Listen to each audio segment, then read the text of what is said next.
Welcome back to American Latino TV. I'm Valery Ortiz.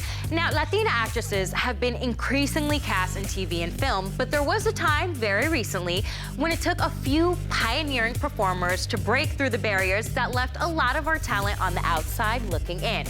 One of those pioneers is none other than Rosie Perez.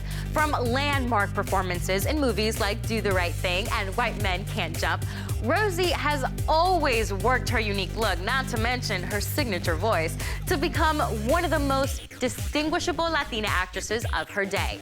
And now she returns in her much-anticipated role alongside Javier Bardem, Brad Pitt, and Penelope Cruz in The Counselor. Check this out. Counselor, I always thought a law degree was a license to steal. You, for one, hadn't really capitalized on it. The Counselor is about the drug cartel, and it's about also greed,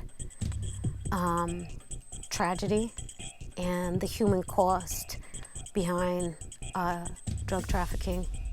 Got a preliminary hearing on the 17th. What size dress do you wear? So you're gonna give me something sassy to wear? You probably have me looking like a schoolmarm. How about a businesswoman? Yeah, some business. My character, you kind of sort of think she's part of the cartel, but you're not completely sure. And Michael Fassbender plays my attorney. The negative repercussions of that act is to his detriment, is to his downfall. My kid's in jail. How much is the fine?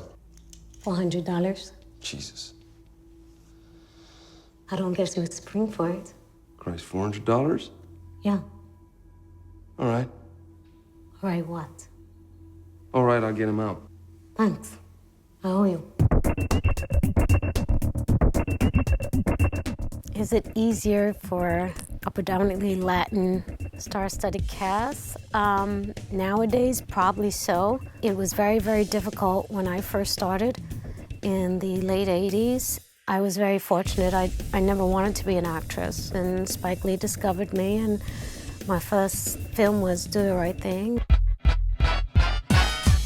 I didn't have any preconceived notions of what the entertainment business was about. So therefore, I was kind of baffled by the racism and the prejudice. It's like, what do you mean? It was okay for other actors and actresses to have accents just as long as they weren't Latin accents. It was just weird. So I was like, no, I don't think so. I'm just gonna play a human being who happens to have an accent, deal with it. When I was growing up, let's just say I didn't have a silver spoon in my mouth. Even before I got into the entertainment business, I always wanted to give back because there were a lot of great guidance counselors, teachers that gave me the extra attention that I needed. Just the school system as a whole, in public school, you don't get what you need just because you have a certain skin tone or a certain financial statement. So when I did get into the entertainment industry and I did have a platform and I did have money and I did have access to political people and people with money, I helped co-found this organization called Urban Arts Partnership.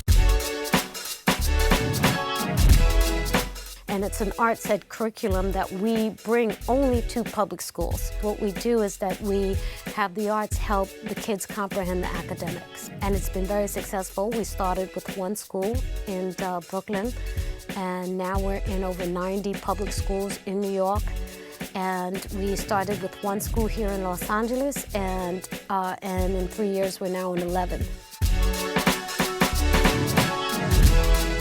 Part of our program is you can have fun and do these art classes and what have you, but you also have to give back to your community. So we also develop their civic-minded duties and responsibilities to the world. You just can't take, you gotta give back.